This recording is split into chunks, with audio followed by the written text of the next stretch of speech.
ചരിത്രം മലയാളത്തിൽ പറയൂ എന്ന് മലയാളത്തിൽ പറയുമെങ്കിലും ഇംഗ്ലീഷിൽ ഹിസ്റ്റോറി എന്നല്ലേ പറയുക. എന്താണ് ഹെർ സ്റ്റോറി എന്ന് പറയാത്തത്?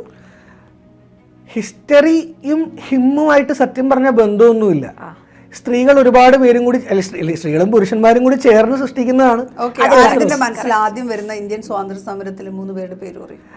ഗാന്ധിജി, നെഹ്റു, നേതാജി. പെണ്ണുങ്ങളവിടെ അത് അങ്ങനെ നമുക്ക് തരംതിരിക്കാൻ പറ്റില്ല. നമ്മൾ ഹിസ്റ്ററി എന്ന് നമ്മൾ പറഞ്ഞാലും ഇപ്പം ഈ ഭൂമിയെ നമ്മൾ മദർ എർത്ത് എന്നല്ലേ പറയാം. മലയാളത്തിൽ മാത്രമല്ല ഇംഗ്ലീഷിലും മദർ എർത്ത്. ഒരു സെൻറ്റൻസ് ഇംഗ്ലീഷിൽ എഴുതിയാലും ഭൂമിയെ നമ്മൾ ഷീ എന്നാണ് എഴുതുക, ഹി എന്ന് ഭൂമിയെ പറയാറില്ല. അപ്പോൾ നമുക്ക് അങ്ങനെ ഒരു വേർതിരിവ് ഇവിടെ ആവശ്യമില്ല എന്നാണ് എനിക്ക് തോന്നുന്നത്. ചരിത്രം പലപ്പോഴും നിർമ്മിക്കപ്പെടുന്നത് ഒരു പവർ സ്ട്രക്ചറിന്റെ ബേസിസിലാണ്. അതിൽ സ്ത്രീകളും ഉണ്ട്, പുരുഷന്മാരും ഉണ്ട്. നമ്മൾ പലപ്പോഴും മാട്രിയാർക്കൽ സിസ്റ്റം ത്തിൽ പോയിക്കൊണ്ടിരുന്ന സ്ഥലത്ത് പോലും ചരിത്രം എഴുതുമ്പോൾ പുരുഷന്മാരെയാണ് പ്രൊജക്റ്റ് ചെയ്ത് കണ്ടിട്ടുള്ളത്. ഇപ്പോൾ നമ്മളിപ്പോൾ ഒരു ട്രാവൻകൂർ രാജവംശത്തിൻ്റെ കഥ എടുത്തു കഴിഞ്ഞാൽ വളരെ സ്ട്രോങ് ആയിട്ടുള്ള സ്ത്രീകൾ അവിടെയുണ്ട്, വളരെ സ്ട്രോങ് ആയിട്ടുള്ളവരുണ്ട്. പക്ഷെ നമ്മളെപ്പോഴും പ്രൊജക്റ്റ് ചെയ്ത് പറയുന്നത് ഒരു സ്വാതി തിരുനാളോ ഒരു മാർത്താണ്ഡവർമ്മയിലോ മാത്രം നമ്മൾ ഒതുങ്ങി നിൽക്കും. പക്ഷേ സേതുലക്ഷ്മി ബായിയൊക്കെ പോലെ ഭയങ്കര സത്യം പറഞ്ഞാൽ തിരുവനന്തപുരം സിറ്റി തന്നെ അവർ വിഭാവനം ചെയ്തതാണ്. നമ്മളിപ്പോൾ പറയുന്ന തിരുവനന്തപുരം സിറ്റിയിൽ അവിടെ ഉണ്ടായിരുന്ന മെയിൻ രാജാക്കന്മാരെക്കാൾ അത്രയും പെൺകുട്ടികളുടെ വിദ്യാഭ്യാസം അങ്ങനത്തെ സംഭവങ്ങളിലൊക്കെ അത്രയും കാര്യമായിട്ട് പ്രവർത്തിച്ചിരുന്ന ഒരു സ്ത്രീയാണ്. അവർക്ക് ഓടിപ്പോണ്ടി വന്നു എന്നാണ് നമ്മൾ കേട്ടിട്ടുള്ളത്. അവരൊന്നും പക്ഷേ ചരിത്രം പറയുമ്പോൾ പി.കെ. റോസി അതാ പറഞ്ഞു നമ്മൾ സ്ത്രീകളെ, പിന്നെ ഹിസ്റ്ററിയിൽ എപ്പോഴും സ്ത്രീകളുടെ കഥാപാത്രങ്ങൾ, ഇപ്പം നമുക്കൊരു ഝാൻസി റാണി ഉണ്ട്, അല്ലെങ്കിൽ ഒരു നമ്മുടെ ഉണ്ണിയാർച്ചയുണ്ട്, സ്വാതന്ത്ര്യ സമരത്തിൽ എടുക്കുകയാണെങ്കിൽ നമുക്ക് സരോജിനി നായിഡു, അങ്ങനെ കുറച്ച് പേരുണ്ട്. പക്ഷേ പലപ്പോഴും സ്ത്രീകളുടെ ഹിസ്റ്ററി എന്ന് പറയുന്നത് കുറച്ചും കൂടെ കോൺട്രവേഴ്സൽ, കുറച്ചും കൂടെ സെൻഷ്യസ് ആയിട്ടുള്ള ആൾക്കാരാണ്. ഇപ്പം ഒരു ചാരൻ എന്ന് പറയുന്ന സംഭവം 2ാം ലോക മഹായുദ്ധം 1ാം ലോക മഹായുദ്ധ കാലത്തൊക്കെ ഒരുപാട് ഉണ്ടായിരുന്ന സംഭവങ്ങൾ. അതിൽ പുരുഷന്മാരായ ചാരന്മാരെ കുറിച്ച് നമ്മൾ അത്രയും അവെയർ അല്ല. പക്ഷെ മാതാഹരി എന്നൊക്കെ പറയുന്ന ചാരസുന്ദരിയെക്കുറിച്ചൊക്കെ ഭയങ്കര സിനിമ വരെ ഇറങ്ങിയിട്ടുണ്ട്. അപ്പം സ്ത്രീകളെ ആ രീതിയിലുള്ള പ്രൊജക്ഷനാണ് കൂടുതലും ഹിസ്റ്ററിയിൽ കൊടുത്തിട്ടുള്ളത്. ഒരു പക്ഷെ നമ്മളെ ചരിത്രം എഴുതുമ്പോൾ പണ്ടത്തെ സംഭവങ്ങളല്ലേ എഴുതാൻ പാടുള്ളൂ. അങ്ങനെയല്ല, പണ്ടത്തെ സംഭവങ്ങൾ ആരുടെ കണ്ണിലൂടെ എങ്ങനെ കാണുന്നു എന്നത് അനുസരിച്ച് കണ്ണിലൂടെ കാണുന്നത് പോലെ അന്ന് രാജാക്കന്മാരെ പ്ലീസ് ചെയ്യാന്നുള്ളത് ആ രാജസദസ്സിലുള്ളവരുടെ ആവശ്യമായിരുന്നു. അപ്പം രാജാവിന് ഭയങ്കര പരമാവധി പ്രൈസ് ചെയ്തിട്ട് എഴുതുക എന്നുള്ളതാണ്. പക്ഷേ എല്ലായിടത്തും വളരെ സ്ട്രോങ് ആയിട്ട് ചിന്തിക്കുകയും വളരെ സ്ട്രോങ് ആയിട്ട് പ്രവർത്തിക്കുകയും ചെയ്യുന്ന സ്ത്രീകൾ ഉണ്ടായിരുന്നു. ഇവരൊക്കെ എവിടെ പോയി? ഇല്ല, അവർക്ക് തീരെ റെപ്രസെന്റേഷൻ ഇല്ല എന്ന് നമുക്ക് പറയാൻ പറ്റില്ലല്ലോ. അങ്ങനെ ചരിത്രം കുറെയൊക്കെ വെട്ടിമുറിച്ചെന്നാണോ പറയുന്നത്? അത് തിരുത്തി എഴുതിയ ആളുകളുടെ കണ്ണിലൂടെയാണ് അത് എഴുതിയത്. ചരിത്രം എപ്പോഴും ബയസ്ഡ് ആണ്. വിജയിച്ച ഒരാളുടെ കണ്ണിൽ കൂടെയാണ് നമ്മൾ ചരിത്രം വായിക്കുന്നത്.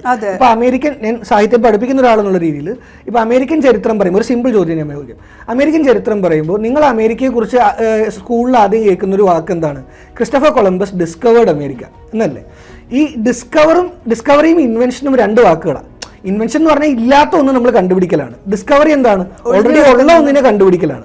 പക്ഷെ വളരെ തന്ത്രപരമായ ഒരു വാക്കിന്റെ ഉപയോഗത്തിലൂടെ അമേരിക്ക എന്ന് പറയുന്ന ഒരു രാഷ്ട്രം ഉണ്ടായത് തന്നെ കൊളംബസ് വഴിയാണെന്നൊരു അപനിർമ്മാണമാണ് സംഭവിക്കുന്നത്. അപ്പൊ അതിന്റെ കഥ തേടി ചെല്ലുമ്പോൾ കഴിഞ്ഞ ഒരു 10-30 വർഷങ്ങളായിട്ട് ഉള്ളൊരു ഇതാണ്, പുനരെഴുത്തുകളാണ്. ചെറോക്കി എന്ന് പറയുന്ന ഒരു ട്രൈബൽ വംശജരുണ്ട് അമേരിക്കയിൽ. അപ്പൊ അവര് എഴുത്തുകൾ നടത്തുന്നുണ്ട്. അതായത് അവിടുത്തെ അബോറിജിൻസ് അഥവാ അവിടുത്തെ തദ്ദേശീയരായിട്ടുള്ള ആൾക്കാരാണ് ഈ ചെറോക്കികൾ. അപ്പോൾ ഇവരെ ഇൻവേഡ് ചെയ്ത് ഒതുക്കി കളഞ്ഞിട്ടാണ് ഈ അമേരിക്ക എന്ന് പറയുന്ന ക്യാപിറ്റലിസ്റ്റ് രാജ്യം ഉണ്ടായിരിക്കുന്നത്. അപ്പോൾ ഈ രീതിയിലുള്ള പല അപനിർമ്മാണങ്ങളും നിങ്ങൾക്ക് അധികാരം കിട്ടുന്നതനുസരിച്ച് നമുക്ക് സാധ്യമാണ്. അപ്പൊ ചരിത്രത്തിൽ ഉടനീളം നമുക്കിത് കാണാൻ സാധിക്കും. പണ്ട് അവിടെ ഇവിടെ ഹിഡൻ ക്യാമറകളും മറ്റും ഇല്ലായിരുന്നു, കറക്റ്റ് കണ്ടുപിടിക്കാൻ. അവരുടെ കണ്ണിലൂടെ മാത്രം. വെസ്റ്റേൺ കൺട്രീസിൽ പാട്രിയാർക്കൽ സിസ്റ്റമാണ്, പക്ഷെ ഏഷ്യൻ കൺട്രീസിൽ മാട്രിയാർക്കൽ സിസ്റ്റത്തിനാണ് കുറച്ചും കൂടി. ബൈബിൾ തന്നെ നോക്കിക്കഴിഞ്ഞാൽ ചുരുളുകളായിരുന്നു, പല ചുരുളുകൾ എടുത്ത് ഇത് ഒരു പുസ്തകം പോലെ ആക്കിയതാണല്ലോ ബൈബിൾ. അതിൽ എന്തൊക്കെ എന്നെ ആരും ട്രോളരുത് ഇത് കേട്ടിട്ട്. അതിനകത്ത് എന്തൊക്കെ വിട്ടുപോയി, എന്തൊക്കെ എഴുതി ചേർത്തപ്പെട്ടു എന്ന് നമ്മൾക്കറിയില്ല. എല്ലാ ഗ്രന്ഥങ്ങളുടെയും കാര്യം അങ്ങനെ തന്നെ. ഇപ്പൊ തന്നെ നമ്മളിപ്പം 5000 വർഷം എന്നൊക്കെ പറഞ്ഞാൽ 5000 വർഷം എന്നൊക്കെ പറഞ്ഞാൽ നമ്മൾ കളിയാക്കുന്നുണ്ടെങ്കിലും നമ്മുടെ ഇവിടെയാണ് പൂജ്യം കണ്ടുപിടിച്ചത് ഇന്ത്യയിലാണ്. അതുപോലെ തന്നെ സയൻസിലായാലും മാത്സിലായാലും ടോപ്പ് മോസ്റ്റ് ആയിരുന്ന ആൾക്കാരുണ്ടായിരുന്നത് ഇന്ത്യയിലാണ്. അങ്ങനെ ഒരു ആർക്കിടെക്ചർ ഒരു പീക്കിൽ നിന്നിരുന്ന നമ്മൾ ഇന്ത്യ ഒന്നും അല്ലാതാവും, വെസ്റ്റേൺ ആയിട്ട് ചെയ്യുന്ന കാര്യങ്ങൾ മാത്രമാണ് ശരി എന്നുള്ളൊരു ധാരണ ഇന്ത്യക്കാരിൽ അടിച്ചേൽപ്പിക്കാനും ഈ ഹിസ്റ്ററി മേക്കിങ്ങിന് പറ്റിയിട്ടുണ്ട്. നമ്മുടെ ചരിത്രം എവിടെയോ നമുക്ക് നഷ്ടപ്പെട്ടു പോയി ഉണ്ട്. നമ്മുടെ ഏറ്റവും വലിയ സിവിലൈസേഷൻ ഏതാ? ഏറ്റവും ഓൾഡസ്റ്റ് സിവിലൈസേഷൻ ഏതാ? നമ്മുടേതാണ്. പക്ഷെ അതൊന്നും അല്ല, അപ്പുറത്തുള്ളതാണെന്ന് നമ്മളെ കൊണ്ട് തന്നെ പറയിപ്പിക്കാൻ തുടങ്ങി എന്നുള്ളതാണ് ഈ ഹിസ്റ്ററി വളച്ചൊടിക്കുന്നതിന്റെ ഒരു സക്സസ് എന്ന് പറയുന്നത്. അത് നമ്മളെ തന്നെ ബോധ്യപ്പെടുത്തുകയാണ്. അപ്പൊ ഹിസ്റ്ററി തന്നെ മാറുമ്പോൾ പിന്നെ അതിനകത്ത് പെണ്ണുങ്ങൾക്ക് എന്തെങ്കിലും റോൾ കൊടുക്കുമോ? അതായത് ഹിസ്റ്ററിയിൽ തന്നെ മാറ്റങ്ങൾ വന്നു, നമ്മുടെ ഉള്ള ചരിത്രം തന്നെ മാറ്റി വേറെ രീതിയിലേക്ക് പ്രൊജക്റ്റ് ചെയ്യുമ്പോൾ പിന്നെ അതിനകത്തുള്ള സ്ത്രീകൾക്ക് എന്തെങ്കിലും ഒരു പക്ഷെ അവിടെ റെപ്രസെന്റേഷൻസിന്റെ കാര്യത്തിൽ മാറ്റങ്ങൾ വരുന്നുണ്ട്. ആ മാറ്റങ്ങൾ വരുന്നതനുസരിച്ച് ചരിത്രത്തിന്റെ പുനർവായന നടക്കുന്നുണ്ട് അല്ലേ? ഇപ്പൊ അമേരിക്കയിൽ തന്നെ കാലങ്ങളായി നമ്മൾ നോക്കുവാണെങ്കിൽ എല്ലാം പുരുഷ പ്രസിഡന്റുമാരാണ് അല്ലേ? അതിൽ കോമ്പറ്റീഷൻ വരുന്നത് തന്നെ ഒരു പക്ഷേ ഹിലറി ക്ലിന്റൺ മത്സരിച്ച് തോക്കുമ്പോഴാണ്. പക്ഷെ ഇപ്പൊ കമലാ ഹാരിസ് തോക്കുമ്പോഴാണ് അല്ല, മത്സരിച്ച് തോക്കുന്നത് ഒരു റെപ്രസെന്റേഷൻ തന്നെയാണല്ലോ അവിടെ. ആ ഒരു സ്ഥാനത്തേക്ക് ഇപ്പൊ കമലാ ഹാരിസ് വരെ എത്തിയിട്ടുണ്ട്. ഇപ്പൊ കമല വിജയിക്കുന്ന ഒരു സാഹചര്യം ആലോചിച്ച് നോക്കൂ, അതൊരു ചരിത്രമല്ല. അതെ, മറ്റൊരു കാര്യം കൂടിയുണ്ട്, ഈ സോഷ്യൽ ആക്സെപ്റ്റൻസ് എന്നൊരു സംഭവം കൂടിയുണ്ട്. അതായത് പൊതുവേ സ്ത്രീകൾ തന്നെയാണ് സ്ത്രീകളുടെ ശത്രുക്കൾ. നിങ്ങൾ ആണുങ്ങളെ സപ്പോർട്ട് ചെയ്യും. എത്ര ശത്രുതയുണ്ടെന്ന് പറഞ്ഞാൽ, ഈഗോ ഉണ്ടെന്ന് പറഞ്ഞാൽ, ഒരു പ്രശ്നം വന്ന ആണുങ്ങൾ ഒരുമിച്ച് നിൽക്കും. പെണ്ണുങ്ങൾ അസോസിയേഷൻ രൂപീകരിക്കുക മാത്രമേ ഉള്ളൂ, അതിനപ്പുറത്തേക്ക് ഒരുമിച്ച് നിൽക്കലുണ്ടാവില്ല. അല്ല, അതിനകത്ത് വേറൊരു സംഭവമുണ്ട്. സ്ത്രീകൾക്ക് ഇപ്പോഴാണ് നമ്മൾ പുറത്തേക്കൊക്കെ വരാനും സംസാരിക്കാനും ഒക്കെ തുടങ്ങിയത്.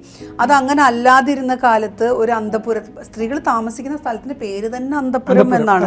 അന്തപുരത്തിന് അന്തർജനം, അന്തപുരത്തിന് അവർക്ക് നമ്മളിപ്പം മറ്റേ ആഗ്ര ഫോർട്ടിലൊക്കെ പോയി കഴിഞ്ഞാൽ സ്ത്രീകളുടെ ഭാഗം എന്ന് പറയുന്ന സ്ഥലം തന്നെ വേറെയാ. അത് പുരുഷന്മാരുമായിട്ടോ അവരുടെ മെയിൻ ആയിട്ട് ഇരിക്കുന്ന ആ ഒരു തളമായിട്ടൊന്നും ഒരു ബന്ധവുമില്ല. സ്ത്രീകൾക്ക് താമസിക്കാനുള്ള സ്ഥലം, അവരുടെ കുളിമുറി ആയാലും ശരി, എല്ലാം സംഭവമൊക്കെ കൊട്ടാരം പോലെയാണ്. കുളിമുറി എന്ന് പറഞ്ഞാൽ നമ്മുടെ ഒരു വലിയൊരു വീട് പോലെ ഉണ്ടാവും.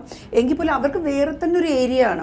അങ്ങനെ ഓൾറെഡി അങ്ങനെ ആക്കിയേക്കാം. പക്ഷെ നല്ല വിദ്യാഭ്യാസമുള്ള സ്ത്രീകളുണ്ട്. രാമായണം എന്ന് പറയുമ്പോൾ നമ്മൾ എപ്പോഴും രാമായണത്തിലെ സീത എന്നുള്ള ഒരു കഥാപാത്രത്തെക്കുറിച്ചാണ് കൂടുതൽ പറയാം. പോസിറ്റീവായിട്ട് പറയുന്ന സീതയെക്കുറിച്ചാണ്. പരമാവധി സ്കൂളിൽ ഊർമിളയെക്കുറിച്ച് പഠിച്ചിട്ടുള്ളവർക്ക് അതും അറിയുണ്ടാവും. അതിൻ്റെ താഴെ 2 ബ്രദേഴ്സ് ഉണ്ട്. അവരുടെ 2 ഭാര്യമാരുണ്ട്. അവർ രണ്ടുപേരും ജ്ഞാനികൾ എന്നാണ് അറിയപ്പെട്ടിരുന്നത് തന്നെ.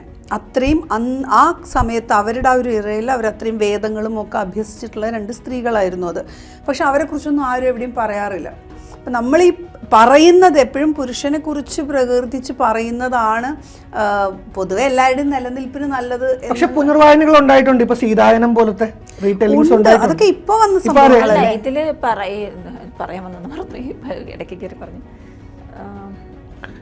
ഇതിൽ പറയാനുള്ളൊരു കാര്യം എന്ന് വെച്ചാൽ ഈ സൊസൈറ്റിയുടെ ചേഞ്ചസ് ആണ്. അതായത് ഇപ്പം എന്ന് ജീവിച്ചാലും ഒരു സ്ത്രീ എന്നും പുരുഷന്റെ അണ്ടറിൽ അറിയപ്പെടണം എന്നുള്ളൊരു ചിന്തയുണ്ടായത് പണ്ടും. ഇങ്ങനെ ഇപ്പം ചേച്ചി പറഞ്ഞ പോലെ ഇന്നയാളുടെ ഭാര്യ എന്ന ലേബലിൽ മാത്രം അറിയപ്പെടാവുന്ന സതി പോലുള്ള ആചാര അനുഷ്ഠാനങ്ങൾ ചേർക്കുന്നതിൽ പോലും ഉണ്ടല്ലോ. വിവാഹശേഷം സ്ത്രീ പുരുഷന്റെ പേര് കൂടെ ചേർക്കണം. എന്തുകൊണ്ടാണ് പുരുഷൻ സ്ത്രീയുടെ പേര് കൂടെ ചേർക്കാത്ത? അല്ലെ, അങ്ങനെ ഒരു വസ്തുതയില്ലേ? അതും ഒരു ചരിത്ര നിർമ്മാണമല്ലേ? അല്ല, സ്ത്രീയുടെ പുരുഷന്റെ പേര് ബാഗിൽ ചേർക്കുക എന്നുള്ളതൊന്നും നമ്മുടെ ഒരു കൾച്ചറിനകത്ത് ഉണ്ടായിരുന്ന സാധനമല്ല. അല്ല, അത് ഞാൻ പറഞ്ഞു കടന്നു വന്നതിനെ കുറിച്ച് ഞാൻ പറയുന്നത്. അത് അപ്പുറത്തുള്ളതാണ് ശരി, അപ്പുറത്തുള്ളതാണ് റൈറ്റ് ആയിട്ടുള്ള കാര്യം, അപ്പുറത്തുള്ളതാണ് നമ്മൾ ആക്സെപ്റ്റ് ചെയ്യേണ്ടതെന്നുള്ള നമ്മുടെ തോന്നലിലാണ് നമ്മൾ ഇതൊക്കെ. ആരും ആരുടെയും പേര് ചേർക്കേണ്ട ആവശ്യമില്ല, അവരവരായിട്ടിരുന്നാൽ മതി. അതാണ് നല്ലത് എന്നാണ് എനിക്ക് ഫീൽ ചെയ്തിട്ടുള്ളത്. പിന്നെ ഈ ആ ഒരു നമ്മൾ ജീവിക്കുന്ന സമൂഹം ആ ഒരു സ്റ്റൈൽ ആയതുകൊണ്ട് പലപ്പോഴും ഈ ചരിത്രങ്ങൾ എഴുതുമ്പോൾ ഇപ്പോൾ ചേച്ചി പറഞ്ഞാൽ കുറച്ച് കാര്യങ്ങൾ വിട്ടുപോകുന്നു. അതാണ് അതിൻ്റെ വാസ്തവം. അല്ലാതെ ഒരുപാട് നല്ല കാര്യങ്ങൾ ചെയ്ത സ്ത്രീകൾ പണ്ടേ ഉണ്ടായിരുന്നു. അവരുടെ തലമുറകളൊക്കെയാണല്ലോ ഇപ്പോൾ ഇതിനുള്ള. നമ്മൾ ഈ പല സ്ത്രീകളുടെയും പേര് അറിയാവുന്ന സ്ത്രീകളുണ്ട്, ഇനി അറിയപ്പെടാത്ത ഒരുപാട് സ്ത്രീകളുണ്ട്. ഏതൊരു ആളും ഇപ്പോൾ യുദ്ധത്തിൽ പോകാനാണെങ്കിലും ശരി, ഒരു റെവല്യൂഷണറി ആക്ടിന് പോകാനാണെങ്കിലും ശരി, അവർ സപ്പോർട്ട് ചെയ്യുന്ന ഒരു അമ്മ മുതലുള്ള ഒരു വലിയ കൂട്ടം സ്ത്രീകൾ അതിൻ്റെ ബാക്കിലുണ്ട്. അപ്പം അവരെക്കുറിച്ചൊന്നും നമ്മൾ അറിയുന്നു പോലും ഇല്ല എന്നുള്ളതാണ്. പക്ഷെ എന്നിരുന്നാലും ചരിത്രം നമ്മൾ കാണുമ്പോൾ ചരിത്രം ഭയങ്കര ഒരു ഉന്മേഷം തരുന്ന സംഭവമാണ് ചരിത്രം പഠിക്കുമ്പോൾ. ഇത്രയൊക്കെ പടവെട്ടിയാണല്ലോ നമ്മളിവിടെ എത്തിയത്. അപ്പം അങ്ങനെ പടവെട്ടി എത്തിയതിന് മുന്നിൽ ശരിക്കും ആണുങ്ങളും ആണ്.